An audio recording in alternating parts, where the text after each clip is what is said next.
My name is Margaret Hayes, and for most of my life, I believed I had something steady with my husband, Daniel. We built our home together, a two-story white brick house just outside Asheville, North Carolina. It wasn't fancy or modern, but it was ours. Every crack in the wooden porch, every squeak in the hallway floor, every patch of sunlight sliding across the living room carpet felt like a piece of our shared history. I loved that place the way some people love old letters.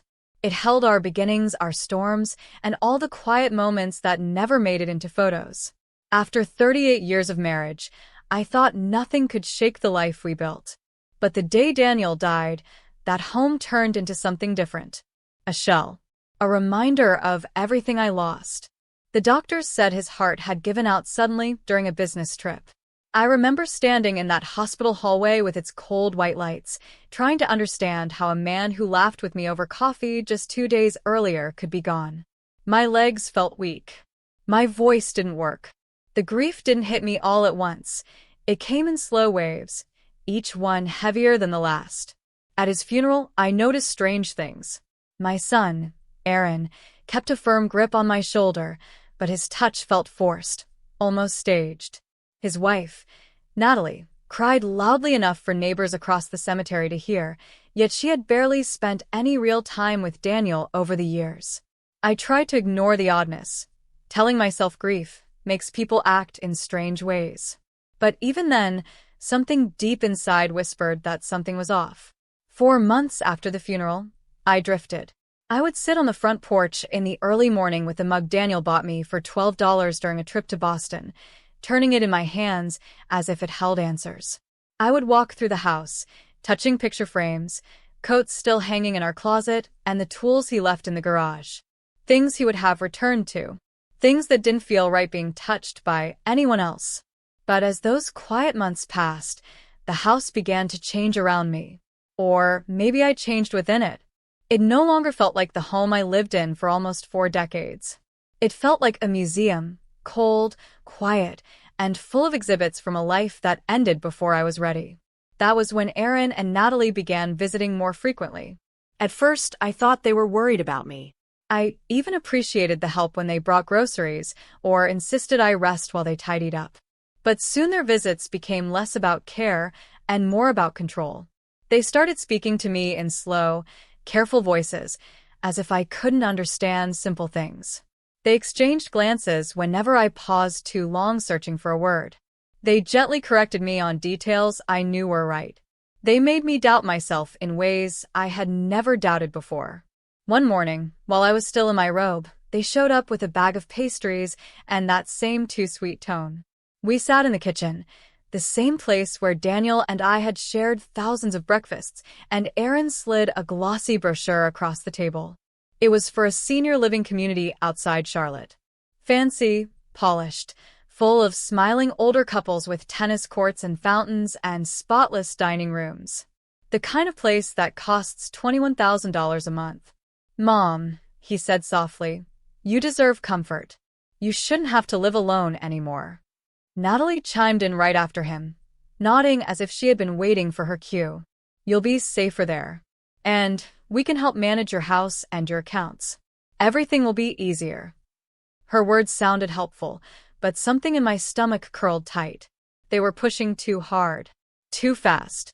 And the way they looked at each other, as if this had been planned, made me uneasy. Over the next weeks, the pressure increased. They told me I was forgetting things. They told me I misplaced bills. They told me I was overwhelmed, tired, and confused.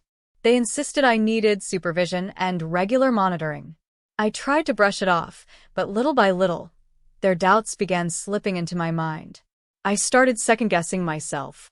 I would lose track of where I placed my keys or forget whether I had run the dishwasher, and their voices echoed in my head.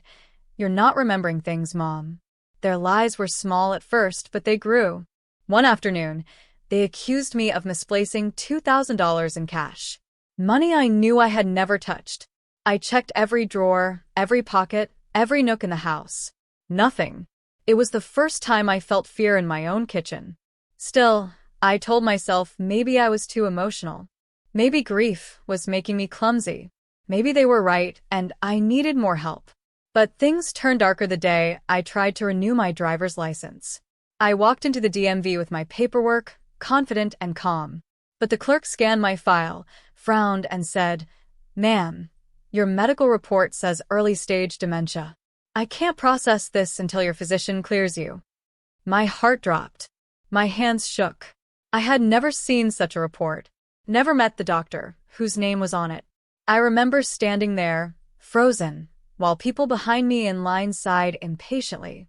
That was the moment something inside me broke, not from fear of illness, but from the realization that someone wanted me to believe I was losing my mind.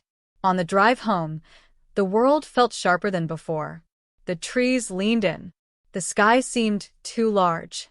Every thought in my head raced in circles. And for the first time in my life, I understood what it felt like to be hunted, not by strangers, but by the people I had raised. I stepped into my house, closed the door, and leaned against it with a shaking breath. For the first time, I was afraid of my own family. The day everything shifted began like a slow-moving storm. Heavy gray clouds pressed against the sky, and rain slid down my living room windows in thin silver lines. I had been sitting there for hours, wrapped in one of Daniel's old sweaters, staring at nothing. The house was silent, except for the soft tick of the clock and the occasional creak of the wooden beams. I felt small inside that silence, as my thoughts had shrunk into shadows I could no longer catch. At noon, my phone rang. I almost didn't answer it. I had grown tired of calls from Aaron and Natalie, each one filled with suggestions about safety, supervision, and memory concerns. But the name flashing across the screen wasn't theirs. It was a name from Daniel's past, Richard Lawson, the CEO of the company where Daniel had worked for over 20 years. His voice carried a weight I felt in my chest even before he finished the first sentence. "Margaret," he said gently, "I need you to come to my office in Atlanta. It concerns your husband." I felt the room tilt slightly. No one had said the word husband like that since the funeral. People usually lowered their voices or tried to change the subject to spare my feelings. But Richard's tone wasn't soft. It wasn't comforting. It was urgent, almost trembling. For a moment, I considered hanging up. I wasn't sure I had the strength to reopen the wound I was still trying to stitch together. But something in Richard's voice, something like fear or maybe guilt, pushed me to move. Within an hour, I was driving south toward Atlanta, gripping the steering wheel so tight that my knuckles turned white. The rain followed me the entire way. When I arrived, Richard met me at the door of his office building. He was a tall man with tired eyes, and when he reached out to shake my hand, his own hand trembled slightly. He didn't give me the usual small talk people offer widows. He simply said, "Come with me," and led me down a quiet hallway into a conference room with the blinds drawn. There was a single large table in the middle of the room. On it sat a thick brown folder, the kind used in legal cases or corporate investigations. My heart lurched as soon as I saw it. Richard closed the door behind us and didn't sit down right away. Instead, he stood with his hands resting on the back of a chair, staring at me like he was searching for the right place to begin. "What I'm about to tell you," he said finally, "will be difficult, but you deserve the truth." The air felt sharp, cold. He sat across from me and opened the folder. Inside were neatly arranged papers, printed emails, phone logs, and pages marked with yellow tabs. But before he showed me any of it, he looked into my eyes, and something in his expression made my pulse race. "Your son and daughter-in-law have been doing things behind your back," he said. "Criminal things." I blinked, unsure if I had heard him correctly. My son? My own child? I wanted to protest, to defend him, to believe there was some misunderstanding. But the word criminal hit me like a punch to the ribs. It shook loose every uneasy moment I had ignored for months. Richard slowly spread out the documents. The first pages were bank statements, accounts I didn't recognize, credit cards I never opened, charges I never made. Thousands of dollars are spent on gambling websites in Europe. Loans taken out in my name. A $40,000 overdraft was triggered intentionally. I pressed my hand to my chest as if I could calm the hammering inside. But I didn't. My voice cracked. Richard nodded softly, as if he had expected my confusion. Then he handed me a set of printed emails, correspondences between Aaron and a doctor I had never met. They discussed memory decline, early dementia indicators, and necessary documentation. My name appeared over and over in clinical language meant to strip away my autonomy. I felt heat crawling at my neck, flooding my face, my ears. My fingers trembled as I turned page after page. Then Richard showed me a printed plan, a draft of a real estate contract for my home. They had estimated its value at $800,000 and listed family authorization where my signature should have been. My throat tightened. Richard waited until I had taken it all in, then he took a deep breath, the kind a person takes before delivering the blow that changes everything. "There's more," he said quietly, "and this will be harder to hear." My body stiffened. "Your husband," he said slowly, "is alive."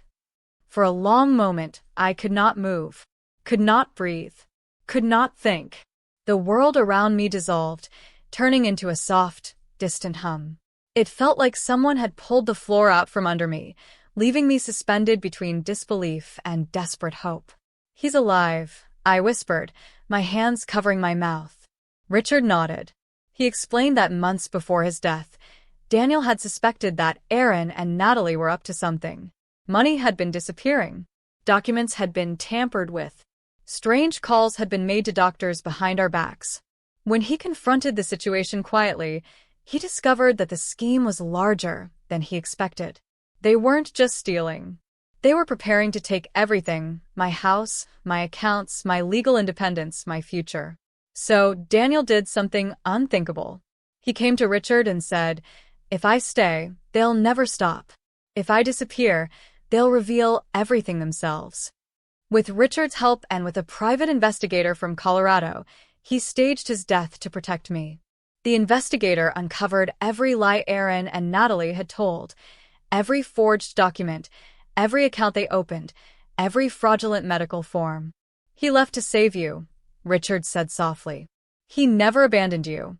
He was trying to stop them before they hurt you." My tears blurred the papers on the table. I felt grief and relief crash into me at the same time. My husband was alive. He had been watching over me from a distance while I mourned him in our empty house. Then Richard handed me a small handwritten note. "Maggie, trust me. I'm protecting you. I'll come when it's safe." I pressed it to my heart, and I cried until Richard had to place a box of tissues beside me. Because on that rainy afternoon in Atlanta, everything I thought I knew about my loss, my son, and my sanity turned upside down. 3 weeks passed after I met with Richard, yet every day felt like a year. I lived in a strange space between dread and desperate hope. I woke each morning wondering if the door would open, if I would hear his voice, if I would finally see the truth with my own eyes. I slept lightly, listening for footsteps on the porch, imagining shadows moving through the hallway the way they used to when Daniel came home late from work. Grief had become confusion, and confusion had slowly transformed into a restless anticipation that I didn't know how to name. On the 21st evening, the sky turned a deep blue, and the air outside felt heavy with the smell of rain. I was sitting on the couch with a blanket wrapped around my legs when I heard it, the front door unlocking. Not forced, not jostled, not broken into. Unlocked, with the key that only Daniel ever used. My heart froze. For a moment, I wondered if I was imagining things, if my longing for him had pushed my mind to create sounds out of silence. But then I heard footsteps. Slow, familiar, measured in the exact way Daniel used to walk when he took off his shoes at the door. I stood, gripping the arm of the couch to steady myself. My breath stalled in my chest. Then I saw him. Daniel stepped into the warm glow of the hallway light, and everything inside me shattered and reformed at once. He looked thinner than when I last saw him, with more gray streaks in his hair and a tiredness in his posture. But his eyes, those warm brown eyes I had memorized over nearly 4 decades, were the same. Steady, kind, full of the quiet strength that had carried us through every hard moment of our marriage. I didn't walk to him. I didn't run. I simply moved, as if drawn forward by something beyond muscle and breath. When I reached him, I fell into his arms and sobbed the way a woman cries when the world she mourned suddenly returns to her in living form. Daniel held me so tightly I could feel his heartbeat against my cheek. I don't know how long we stood there like that, but my tears soaked through his shirt, and neither of us spoke for a long time. We didn't need to. When he finally pulled back, he cupped my face with hands that trembled gently. "It's over, Maggie," he said. "We have everything we need. Every lie, every forged signature, every call. Claire recorded it all." Claire. The private investigator from Denver. The woman who had quietly followed the trail that Aaron and Natalie thought they had concealed so cleverly. Daniel guided me to the couch, and we sat together while he told me everything. He told me how long the investigation had been going on, how he had spent months gathering evidence while pretending to distance himself from me so they wouldn't suspect he knew, how the false medical records were discovered, how the gambling debts, the forged signatures, the credit cards opened behind my back had all been documented in detail by Claire's team. He told me how my son, my own child, had spoken on recorded calls about managing Mom's assets once she's in the facility, as if I were a burden he needed to package and move. The words stung like open wounds. Hearing them made my stomach twist in ways I didn't know were possible. I agreed to listen to the recordings only once. Once was enough. When I heard Aaron's voice calmly discussing how to sell my house, how to shift my bank accounts, how to pressure me into moving into a facility where I would not interfere with the process, something inside me broke, not loudly but quietly, like a soft snap of a branch under too much weight. Daniel placed his hand over mine as the audio ended, grounding me in the present. "We're going to fix this," he whispered. "We're going to protect you." The days that followed were a storm of legal meetings, police reports, and back-to-back attorney consultations. Claire worked alongside us, presenting the evidence in a precise, almost surgical manner. She was sharp, calm, and fearless, everything I needed someone on my side to be. The list of charges against Aaron and Natalie grew quickly: fraud, credit card theft, attempted elder coercion, falsifying medical documents, conspiracy to commit financial abuse, and even obstruction after a recording revealed them discussing how to cover their tracks. Their lawyers tried to minimize everything. They tried to paint Daniel and me as emotional, confused, grieving, and unreliable. They tried to twist the situation into a family misunderstanding gone wrong. But the evidence Claire collected was too strong, too detailed, too damning to ignore. Banks demanded repayment. Creditors began calling them instead of me. The clinic that produced the fake dementia report faced legal consequences of its own. Their lives, built on lies and manipulation, began to collapse around them. But even as justice moved forward, I felt a different kind of pain. A deeper one. Losing a child doesn't always mean they die. Sometimes it means you discover who they truly are, and you realize the love you poured into them was twisted into something sharp enough to cut you. Daniel stood beside me through every hearing, every report, every signature, every courtroom step. We leaned on each other the way two people do when life has bent them, but not broken them. We rebuilt the trust that grief and deception had tried to destroy. We rediscovered the strength of our bond, a bond that had carried us through raising children, paying bills, late-night worries, and dreams we weren't sure we'd ever reach. One morning, as we left the courthouse together, Daniel slipped his hand gently into mine. It wasn't a dramatic gesture. It wasn't a vow. It was a quiet reminder. A reminder that we had survived something most couples never face. A reminder that we had chosen each other again. As we walked down those courthouse steps, I realized something important. Justice was only part of what we needed. Healing, real healing, would come next. And for the first time in a long while, I felt ready for it. When the legal dust finally settled, I realized something I hadn't been able to admit to myself earlier. The house in Asheville no longer felt like home. Every room carried echoes of my son's lies. Every hallway reminded me of the slow erosion of trust, and every corner held the weight of fear I had lived with for months. Even though Daniel was alive and justice was unfolding, the walls of that house felt too heavy, too loud with memories of manipulation. So one morning, As Daniel and I sat at the kitchen table drinking coffee in silence, I looked at him and said, "Let's leave this place behind." He didn't argue. He didn't hesitate. He simply reached over, took my hand, and said, "Wherever you want to go, Maggie, I'll go with you." We sold the Asheville house for a little over $800,000, the very amount Aaron had once plotted to take for himself. Signing those papers felt like closing the final chapter of a life I no longer recognized. I didn't cry when the house keys were handed over to the new owners. I simply felt a quiet release, like setting down a heavy suitcase after carrying it too far. Daniel and I bought a small stone cottage in a peaceful Vermont town for $360,000. It sat at the edge of a slow-moving river, surrounded by tall maple trees that swayed gently in the wind. The cottage wasn't large, but it was warm, safe, and far enough from the noise of our past that the air itself felt different. Lighter. Kinder. The first morning we woke there, the sun filtered through the curtains in soft golden stripes. I walked barefoot across the cool wooden floors and made coffee while Daniel read the newspaper at the little table near the window. The simplicity of that moment, coffee brewing, sunlight drifting, birds calling from somewhere outside, felt like medicine. Our days began to settle into a gentle rhythm.